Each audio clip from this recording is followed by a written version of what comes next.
Colchicum ऑटमनेले, इसे हम लोग मीडोसैफ्रॉन भी बोलते हैं, और यह हम लोगों के होम्योपैथी के लिए एक अच्छी दवा है।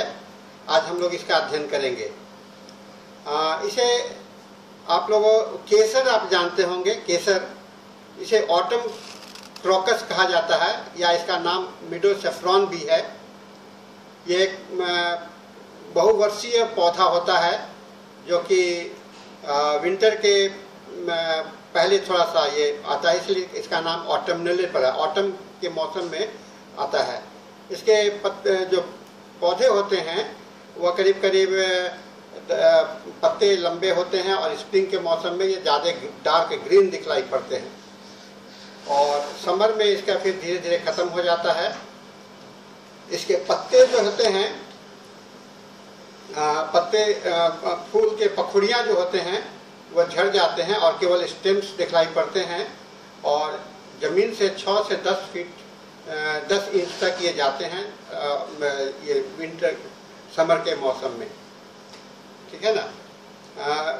इसका जीनस नेम जो है सो कॉल्चिस है। कॉल्चिस का मतलब होता है, कॉल्चिस एक जगह का नाम है जो कि जॉर्जिया कॉकस में ये पाया जाता है।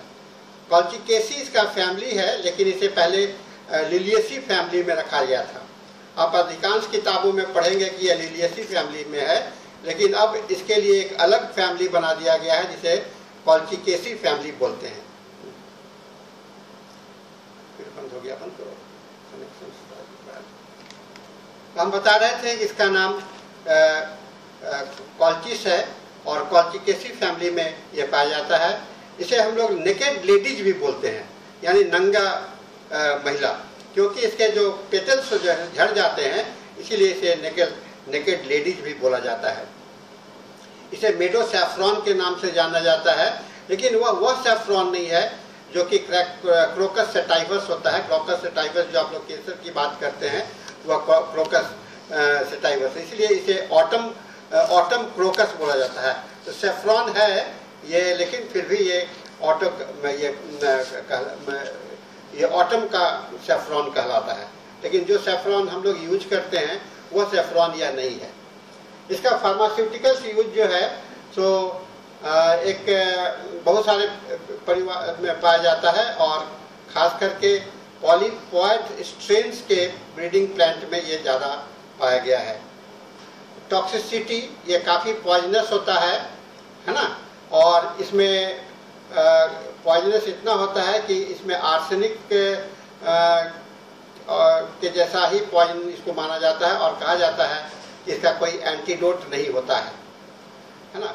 और इसके जो पौधे होते हैं, फल होते हैं, वह काफ़ी टॉक्सिक होते हैं और पूरे प्लांट को काफ़ी पॉइजनस माना जाता है। इस तरह के जो कॉन्स्टिट्यूशंस है, इस मेडिसिन का जो कॉन्स्टिट्यूशंस है, इसे हम लोग लिकोफ्लैग्मेटिक और मेलनकॉलिक, यानी कि थोड़ा सा निराशाजनक और भाव लिए रहते हैं, ये वेनस कॉन्स्टिट्यूशंस का होता है और यूरिक एसिड डायथेसिस होता है।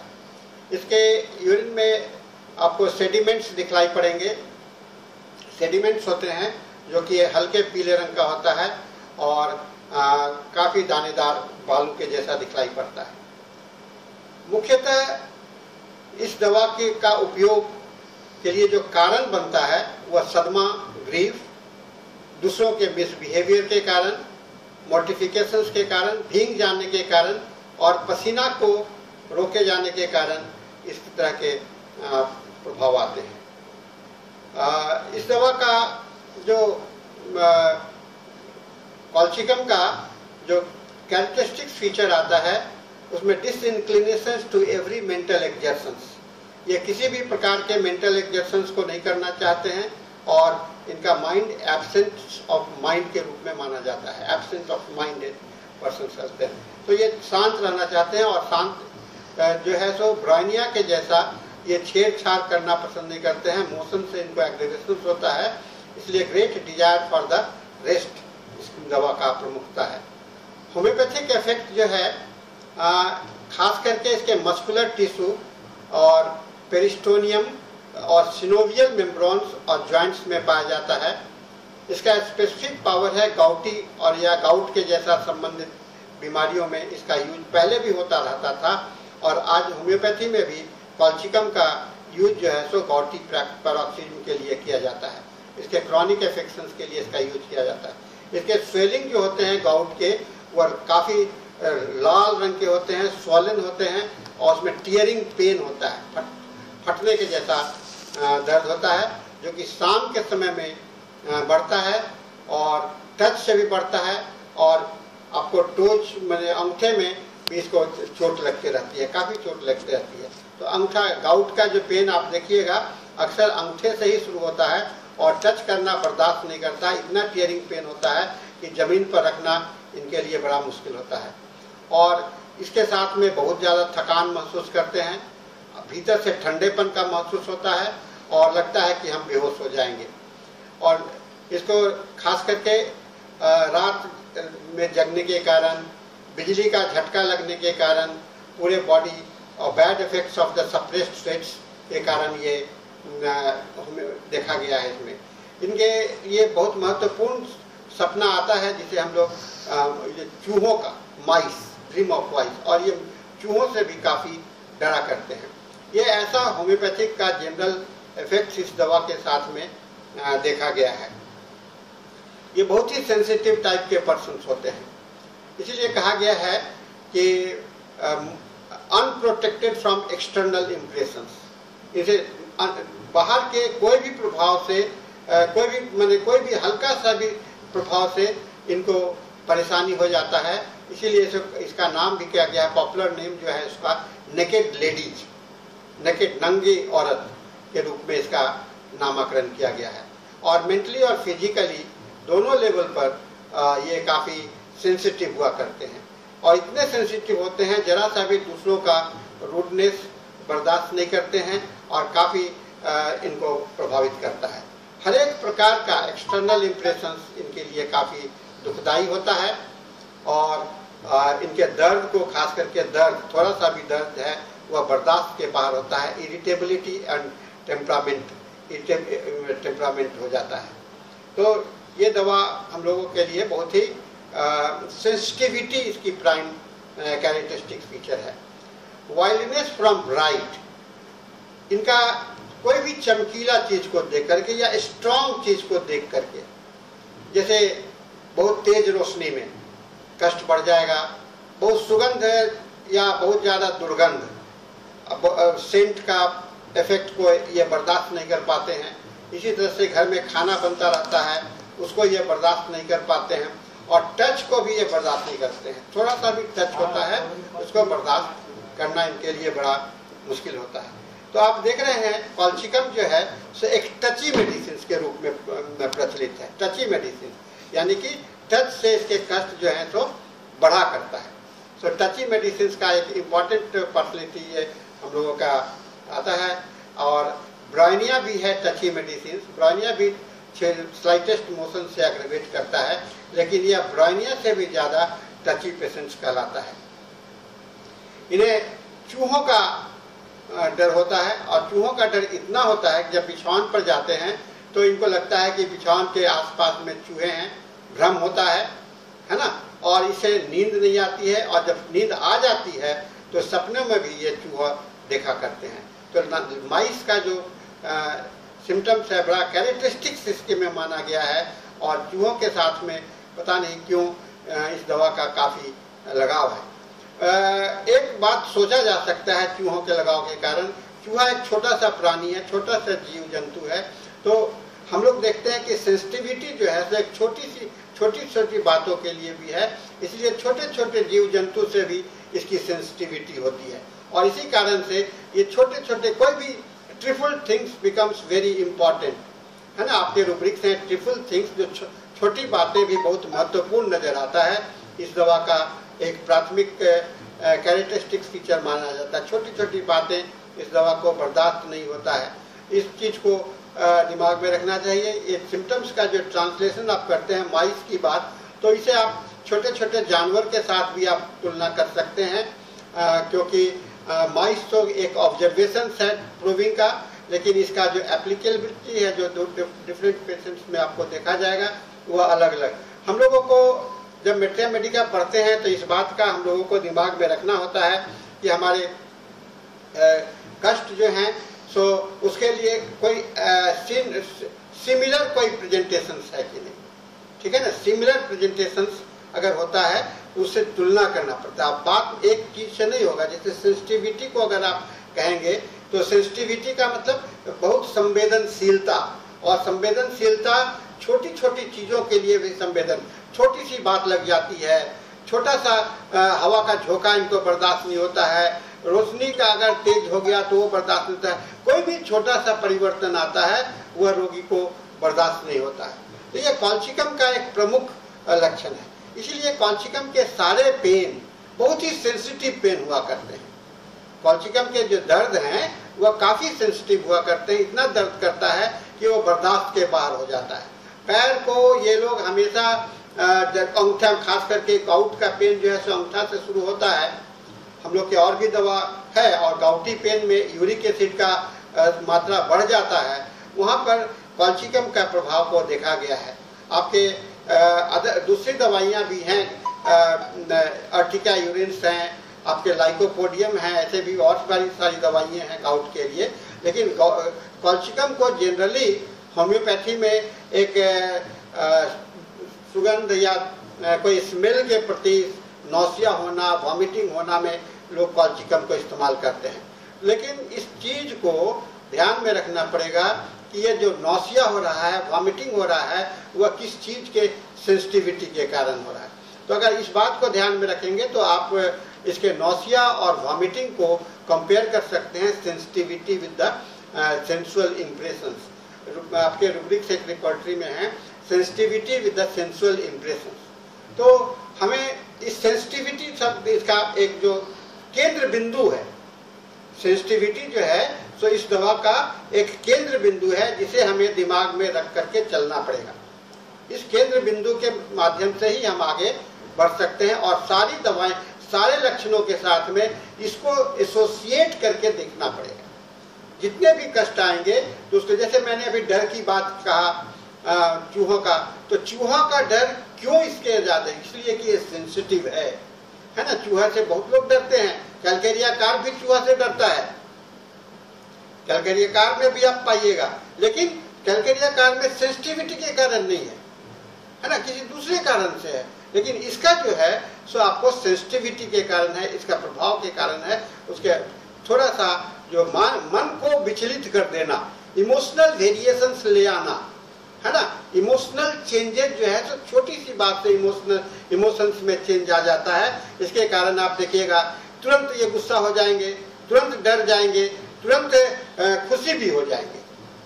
तो ये अचानक जो परिवर्तन आते हैं सेंसिटिविटी के कारण, थोड़े थोड़े चेंज के साथ में जो परिवर्तन आते रहते हैं। कभी कभी आप देखिएगा कि सेंसिटिविटी जो है सो इनके चेंजेबिलिटी के रूप में दिखलाई पड़ रहा है, क्योंकि मौसम का, वातावरण का और लोगों के बीच में रहने का जो संपर्क है, उस समय तो सिचुएशंस का जो वेरिएशन होता रहता है, उस वेरिएशन के हिसाब से इनकी सेंसिटिविटी, तो यानी कि कहने का मतलब है यह सेंसिटिविटी जो है सो इनके बाहरी वातावरण के साथ में ये जुड़ जाते हैं, और उस जैसे जैसे उसमें परिवर्तन होता है वैसे वैसे ये प्रभावित होते हैं। तो किसी भी तरह के सेंसिटिविटी, इसलिए कहा गया कि highly toxic medicine which get associated with the external factors, highly toxic medicines which get associated immediately।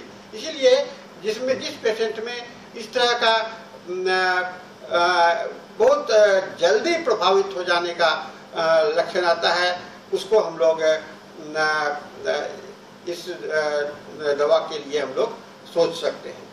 Next symptoms है इसका, ये व्यक्ति इतने सेंसिटिव होते हैं कि ये चलना नहीं चाहते, है ना। एक्सट्रीम डिसइंक्लिनेशंस टू मूव, और ब्रानिया के जैसा है, लेकिन ये कमजोर महसूस करते हैं, रेस्टलेस होते हैं और वेरी चिली होते हैं, बहुत ही चिली पेशेंट होते हैं। ये ब्रानिया और आर्सेनिक का दोनों का एक कंबाइंड सेंसेशन आपको यहाँ पर दिखलाई पड़ेगा। ब्रानिया का जो ये और आर्सेनिक का रेस्टलेसनेस, इसमें दोनों साथ में, और चिली पेशेंट, ये यहाँ पर आपको दिखलाई पड़ेगा। इसीलिए ये सारे चीज डिस्क्लिनेशन टू मूव, ये कि हम से प्रभावित ना हो, अपने आप को बाहर के प्रभाव से बचाने के लिए, ये जो होता है बाहर के प्रभाव से अपने आप को बचाने के लिए, इसके अंदर में ये भाव आता है। और इसीलिए ये व्यक्ति जो है तो काफी चलना नहीं चाहते हैं। डिसइंक्लिनेशन टू मूव, वॉकिंग, बैठना, चेंज करना, ये इनके लिए बहुत ही कष्टकारक होता है। और इसी कारण से आप जब देखिएगा general aggravation of the motion of affected part, कोई भी चीज का कष्ट इनका चलने से बढ़ता होगा, तो हमें जैसे ब्राइनिया कहते हैं तो वैसे हम लोग को, लेकिन यहाँ पर रेस्टलेसनेस के साथ में चलने से यदि होता है तो हम लोग कॉल्चिकम को सोचेंगे, ब्राइनिया को नहीं सोचेंगे। एग्रेवेशंस वॉकिंग एंड एम्बुलेशंस व्हाइल सीटिंग, सबसे आराम, सबसे प्रमुख लक्षण इसके अंदर में है। सेंसिटिविटी के कारण ये वॉकिंग से करना नहीं चाहते हैं, चलना नहीं चाहते हैं, और बैठे रहना ये ज्यादा पसंद करते हैं। और टच, स्लाइटेस्ट टच एग्रेवेट्स, थोड़ा सा भी छूना, electric shock like through the body, लगता है कि टच, लगता है कि बिजली का करंट लग गया है ना, बिजली का करंट लगा। सो स्लाइटेस्ट टच एग्रेवेट्स, यह क्या है? एक्सट्रीम सेंसिटिविटी है, एक्सट्रीम सेंसिटिविटी का प्रदर्शन है। Slightest touch aggravates, electric like shock, बिजली के झटका के जैसा। कोई आदमी थोड़ा सा कंधे पर हाथ रखा, ऐसे करके चौंक जाएगा, थोड़ा सा कंधा पर हाथ रखेगा, ऐसे चौंक जाएगा। So this is the slightest touch aggravates that आप इस रोगियों में देख सकते हैं। पेशेंट को आप छूने जाइएगा, एकदम शरीर को इस तरह से कर लेगा, टच करेंगे तो पेशेंट को बॉडी का एग्जामिनेशन, फिजिकल एग्जामिनेशन आप कर रहे हैं तो अपने आप को इतना वो डरा हुआ महसूस करेगा, लगता है कि कुछ वहां पर हो जा रहा है, तो कुछ इलेक्ट्रिक करंट लग जाएगा। इस तरह का भय समा जाता है इस सेंसिटिविटी के कारण। ये जो है प्रधानता कहाँ से शुरू हो रहा है और इसका एक्सपेंशन होता जा रहा है इनके different part of the sensation में। और सवेरे सो करके उठने में, रात भर पड़े हुए हैं बिछावन में, लेकिन सो करके उठते हैं तो इनके कष्ट जो हैं सो आराम होते हैं। सवेरे मॉर्निंग आवर इनके लिए बेटर है, इवनिंग आवर इनके लिए और कष्टकर है, क्योंकि दिन भर क्या जो परेशानियां और सेंसिटिविटी, चेंजेबिलिटी के कारण ये थक जाते हैं और सारे कष्ट बढ़ जाते हैं। लेकिन सवेरे के समय, रात को सोने के बाद में जब जग करके उठते हैं तो उस समय में इनको शांति रहती है, क्योंकि सोने के दौरान में ये सेंसिटिविटी जो है तो वो भी सो जाता है और सवेरे उठने के बाद में वो राहत का महसूस करते हैं। तो ये पेशेंट हम लोगों के लिए बहुत ही महत्वपूर्ण लक्षण बनता है।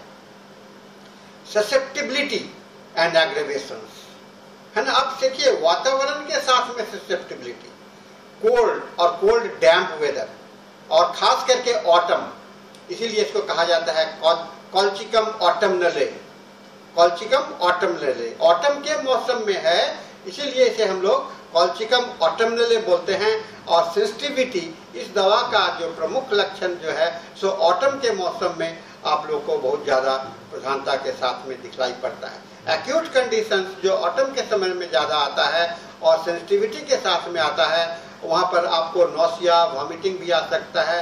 ये सारे सिम्टम्स के साथ में आप इस रोगी के अंदर में देख सकते हैं। ओवर सेंसिटिव टू ऑर्डर, इतने सेंसिटिव, घर में खाना पक रहा है किचन में, और किचन से सब्जी के छौंक पड़ने से या कोई ऐसा स्मेल आ रहा है तो उसे इनको नौसिया होने लगता है, कभी कभी वॉमिटिंग भी हो जाता है और कभी कभी बेहोश भी हो जाते हैं, ठीक है ना। Nausea, vomiting and faintness, nausea से लेकर के, वॉमिटिंग से लेकर के और बेहोशी तक, आप देखिए कितना सेंसिटिविटी क्या है।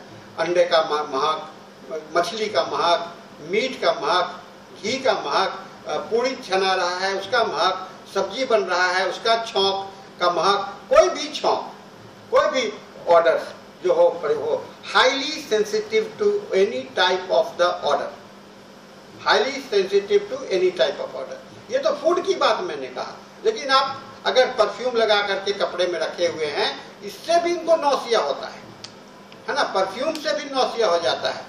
बाहर के धूल चक्कर में जो मौसम में कहीं ऐसे गली से क्रॉस कर रहे हैं जहाँ की स्मेल आ रहा है ना, गंदे जगह से जो स्मेल आते रहते हैं आपको नाले से, इस सब से, वहाँ भी इनको लगता है कि अब उल्टी हो जाएगा, है ना। ऐसा व्यक्ति आपने देखा होगा, बाजार में सब्जी खरीदने के लिए जाते हैं, मछली के बाजार में जाते हैं, तो देखते ही इनको उल्टी हो जाता है। लोग कहते हैं कि ये देखना नहीं पसंद करते हैं, नहीं, उसके कारण नहीं, उसके स्मेल से, उसके स्मेल से, है ना। अगर blood can not look at होगा, उसमें कैल्शियम नहीं है, ब्लड खून नहीं देख सकता है, कटा हुआ चीज नहीं देख सकता है, उसमें कैल्शियम नहीं है, उसमें आपको दूसरी दवाइयां हैं, उसके अंदर में नक्सभूमिका है, उसके अंदर में और भी दूसरी दवाइयां हैं, लेकिन कैल्शियम का वहां पर नहीं। कैल्शियम का मेन जो स्थान है वह आपको सेंसिटिविटी के साथ में, ठीक है ना। तो over sensitive to the order, weakness, और इसके अंदर में एक बहुत ही कमजोर व्यक्ति होते हैं, चिली तो है ही, कमजोर बहुत ज्यादा महसूस करते हैं, और कमजोरी का जो लक्षण है वह भीतर में ठंडेपन का महसूस होता है, internal coldness and tendency to collapse, लगता है कि अब खत्म हो जाए, भीतर से ठंडा हो जा रहा है, अब हम कोलैप्स कर जाएंगे, अब हम जीवन खत्म हो जाएगा, ये सेंसेशन है वीकनेस का, माने सेंसेशन ऑफ द डेथ, मृत्यु का आभास होना कि अब मेरा पूरा शरीर आ रहा है, मौत आ रहा है, इस चीज को ये अनुभव करते हैं अपने वॉमिटिंग के। वॉमिटिंग होने के बाद में लगता है कि पूरा शरीर जो है तो खत्म हो गया और अब हम खत्म हो चुके, और बेहोशी की ओर चलने लगते हैं। तो weakness leading to the collapse, weakness leading to the unconsciousness, weakness leading to the ये है। तो सेंसिटिविटी, और इस सेंसिटिविटी से वीकनेस आता है, और वीकनेस से इनके अंदर में कोलैप्स सेंसेशन आता है। ये एक रास्ता को समझने का कोशिश करना है। देखिए, अंडरस्टैंडिंग बहुत इंपॉर्टेंट है सिम्टम्स के लिए, अंडरस्टैंडिंग बहुत इंपॉर्टेंट है। इस अंडरस्टैंडिंग को और लॉजिकल एप्लीकेशंस भी बहुत इंपॉर्टेंट है। अंडरस्टैंडिंग और लॉजिकल एप्लीकेशंस इस दवा का, और कोई भी दवा, मैं इसी दवा की बात नहीं करता हूँ, कोई भी दवा को आप लॉजिकली अप्लाई कीजिएगा, तो क्योंकि लक्षण का जो प्रूविंग किया हुआ है वह एक व्यक्ति में हुआ, लेकिन वह लक्षण दूसरे व्यक्ति में दूसरे ढंग से दिखलाई पड़ेगा, है ना, दूसरे व्यक्ति में दूसरे ढंग से दिखलाई पड़ेगा। इस चीज को दिमाग में हमको रखना चाहिए और हम लोगों को सोचना चाहिए। तो एप्लीकेबिलिटी, अपने माइंड को डाइवर्स करने का, आपको लॉजिकल डेवलपमेंट अगर माइंड का कीजिएगा तो दवा को बहुत ही आसानी से आप लोग समझ सकते हैं। नेक्स्ट है, इनके जो मेन एरिया ऑफ एक्शन है वह लीवर और डाइजेस्टिव सिस्टम है, और लीवर और डाइजेस्टिव के सिस्टम के साथ में एक बड़ा मेंटल अकम्पेनिंग है फॉरगेटफुलनेस। जब लीवर जॉन्डिस हो जाता है, डाइजेस्टिव वीकनेस, एसिडिटी हो जाती है, पेट में जलन होने लगता है, छाती में जलन होने लगता है, उस समय लगता है कि कुछ दिमाग में याद ही नहीं है, दिमाग काम नहीं कर रहा है, डल हो गए, है ना। जो जितने भी लीवर और डाइजेस्टिव इन्फेक्शंस के कारण आपके फॉरगेटफुलनेस, मन को प्रभावित कर, दिमाग को प्रभावित, आपकी याददाश्त को प्रभावित कर रहा है, इस दवा का कैरेक्टरिस्टिक फीचर है। क्योंकि यह दवा जो है सो अपने पेन में इतने ज्यादा एब्जॉर्ब हो जाते हैं कि अपनी याददाश्त को बाकी चीजों के लिए ये भूल जाते हैं। माइंड जो है सो उस ओर ज्यादा डायरेक्टेड हो जाता है, उस ओर ज्यादा चला जाता है जिस ओर में कि वह आगे, जिस ओर में वह बढ़ नहीं सकता है ना। माइंड जो है सो बढ़ना बहुत दूसरे दिशा में सोच ही नहीं सकता है। माइंड जो है सो वह प्रेजेंट हो जाता है, इनड्वेलिंग हो जाता है, जमा हो जाता है उस कष्ट में या उस सेंसिटिविटी में। उसके कारण क्या होता है, माइंड जो है सो दूसरे एरिया में काम नहीं कर सकता है। इसलिए हम लोग कहते हैं कि इस दवा को के अंदर में फॉरगेटफुलनेस आ गया है, यादाश्त इसकी कमी हो गई है। तो छात्रों, इस बात को हमेशा याद में रखना चाहिए, जिस लक्षण लीवर के अफेक्शंस में, डाइजेस्टिव अफेक्शंस में अगर आपका वीकनेस ऑफ मेमोरी हो जाता है, यानी कि माइंड जो है तो कंसंट्रेटेड हो जाता है अपने लीवर पर या प्रॉब्लम पर, और बाकी सारी बात आप भूल जाते हो, तो वैसे में हम लोग के लिए एक महत्वपूर्ण सोचने का विषय आ जाता है कैल्शियम के साथ में। और इसके लक्षण जो हैं, चाहे दर्द हो या कष्ट हो, ये बाएं से दाहिने की ओर जाते हैं, है ना। बाएं से सारे कष्ट शुरू होंगे, बाएं भाग से दाहिने भाग की ओर जाते हैं। अगर पेट में दर्द हो रहा है बाएं साइड में, तो वो धीरे धीरे आपको ट्रेवल करेगा दाहिने साइड में। तो फ्रॉम लेफ्ट टू राइट, है ना, प्रमुखता है। थोड़ा सा पेशेंट के साथ में बात कीजिएगा तो ये चीज को आप गौर से देख सकते हैं कि बाएं से दाहिने की ओर लक्षण कैसे जाता है। बाएं से दाहिने की ओर जाना आसान है, और लेकिन सर का दर्द जो होता है ये इसका उल्टा, सर का दर्द उल्टा है। इसका जनरल सिम्टम्स है फ्रॉम लेफ्ट टू राइट, लेकिन पर्टिकुलर सिम्टम्स हेडेक जो है सो फ्रॉम राइट टू लेफ्ट है ना। आर्सेनिक में आप देखते हैं ना, आर्सेनिक में कहता है कि पूरा शरीर गर्म से अच्छा लगता है, सिर का दर्द ठंडा से अच्छा लगता है। तो उसी तरह से इसके कष्ट जो है सो दाहिने, इसके कष्ट बाएं से दाहिने की ओर जाते हैं, लेकिन इनके जो सिर का दर्द है वह बाएं से दाहिने से बाएं की ओर जाता है। तो इस कॉन्ट्रास्ट को भी याद रखिएगा, क्योंकि यह कॉन्ट्रास्टिंग फीचर को केंट ने कहा characteristic feature of the medicine. Kent ने क्या कहा?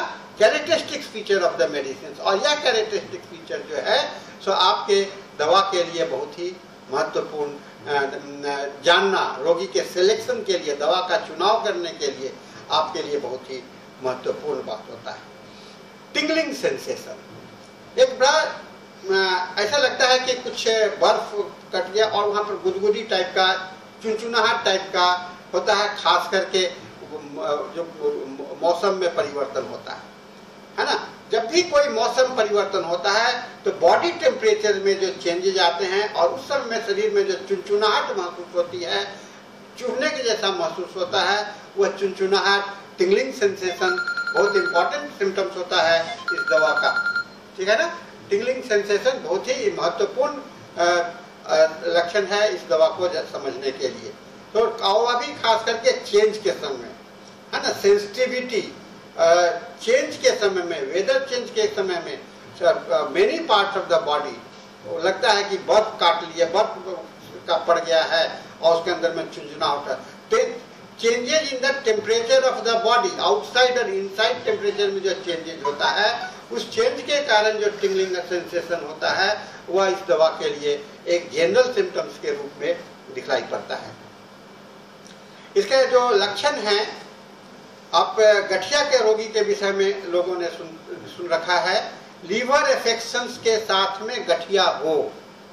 लीवर अफेक्शंस के माने वैसे पेशेंट आपको बहुत मिलते हैं जो कि बहुत दिनों से गैस्ट्रिक प्रॉब्लम से सफर कर रहे हैं और फिर बाद में चल करके उनको गठिया के जैसा हो गया है। तो swelling of the joints, swelling of the joints associated with the liver affection, ये कॉल्चिकम के लिए अकम्पनिंग सिम्टम्स, कॉन्कॉमिटेंट सिम्टम्स के रूप में आता है और हम लोगों के लिए एक महत्वपूर्ण, इसीलिए गठिया में भी हम लोग इसको इस्तेमाल करते हैं, खाली उल्टी और नौसिया के लिए नहीं, गठिया में भी। तो आप देख रहे हो कि कैनिमेनियन प्रूविंग जो है इस दवा के उपयोग को कितना ज्यादा बढ़ा कर दिया है ना, कितना ज्यादा बढ़ा दिया है इस दवा के उपयोग को। फ्रॉम केवल गठिया ही नहीं, खाली उल्टी नहीं, खाली वॉमिटिंग नहीं, सेंसिटिविटी नहीं, ये गठिया से लेकर के आपके वॉमिटिंग सारे कंडीशंस तक ले इसका उपयोग हो रहा है। ये हम लोगों के लिए एक अच्छा सोचने का होना चाहिए। आप लोग देखते होंगे इस दवा में ऑकवर्डनेस एक बहुत इंपॉर्टेंट है, चलते चलते गिर जाएगा, ठंडा लगा है बॉडी तो उसे ठंडा हो जाएगा, और इनके ठेवने जो नी होते हैं नॉक्ड होते हैं, है ना, दोनों ठेवना का जो दोनों पार्ट है वो सटे हुए होते हैं, इसको नॉक्ड नी बोलते हैं। ये बहुत कम दवा में आप पाइएगा नॉक्ड नी, है ना। और पैर लगता है कि काम नहीं कर रहा है, खास करके पसीना रुक जाने के कारण। रिमेटिक पेन स्प्रिंग के मौसम में होगा, वार्म वेदर में इसके कष्ट बढ़ते हैं। ये ऑकवर्ड माने क्या करें क्या नहीं करें, है ना, अजीबो गरीब सेंसेशन को ऑकवर्ड कहा जाता है। अपने आप को एक अव्यवस्थित कर पाने, व्यवस्था को मेंटेन करने में जो प्रॉब्लम होता है, आपके शरीर में जो हलचल आने लगते हैं उसको ऑकवर्ड सेंसेशन कहते हैं।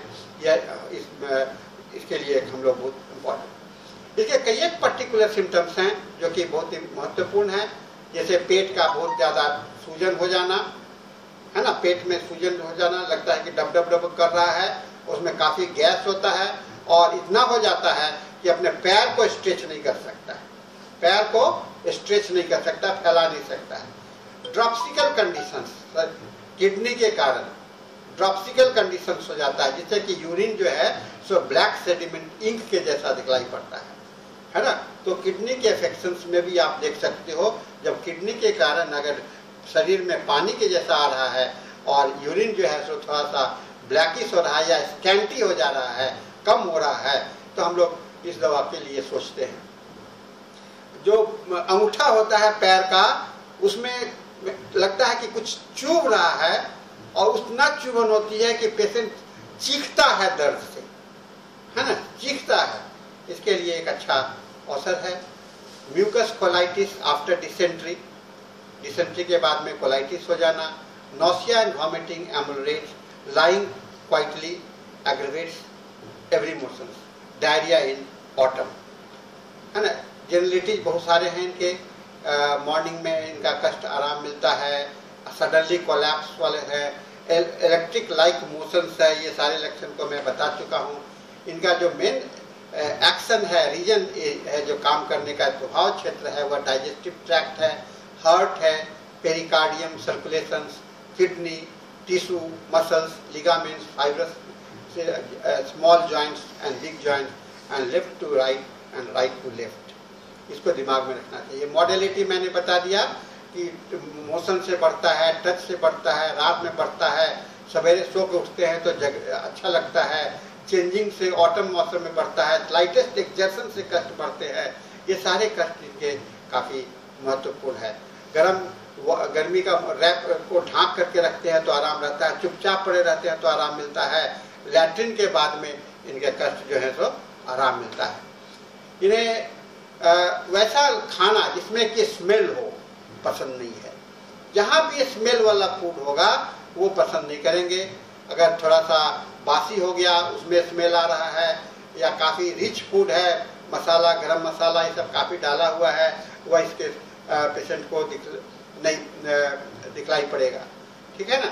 तो मैं इसके साथ में इसका मुख्य लक्षण ये हुआ, over sensitive to all external impressions, aggravate motions and touch, aggravates cold and damp weather, autumn, every chilly and restlessness of persons, rheumatic or gouty affections के अंदर में है, और disturbance of liver and digestive tract and forgetfulness of the rheumatic affections।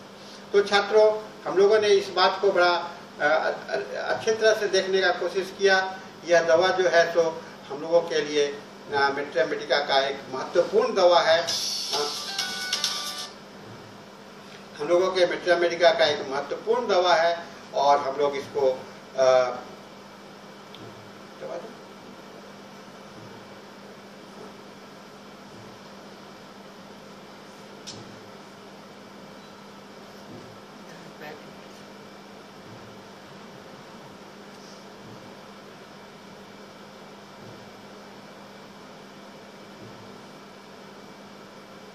Homeopathic materia Medica का बहुत महत्वपूर्ण दवा है और हम लोगों के लिए एक बहुत ही उपयोगी अवसर है। तो इसके साथ में हम लोग का आज का ये कॉल्चिकम ऑटमनले, कॉल्चिकम ऑटमनले का बहुत ही ओवरव्यू हम लोगों ने देखा और हम लोगों के लिए एक महत्वपूर्ण अवसर मिला इस कॉल्चिकम को देखने का। तो मैं इसके साथ में आज इस दवा के अध्ययन को समाप्त करता हूँ। अगले क्लास में हम लोग फिर एक नई दवा के साथ में आएंगे। Thank you very much.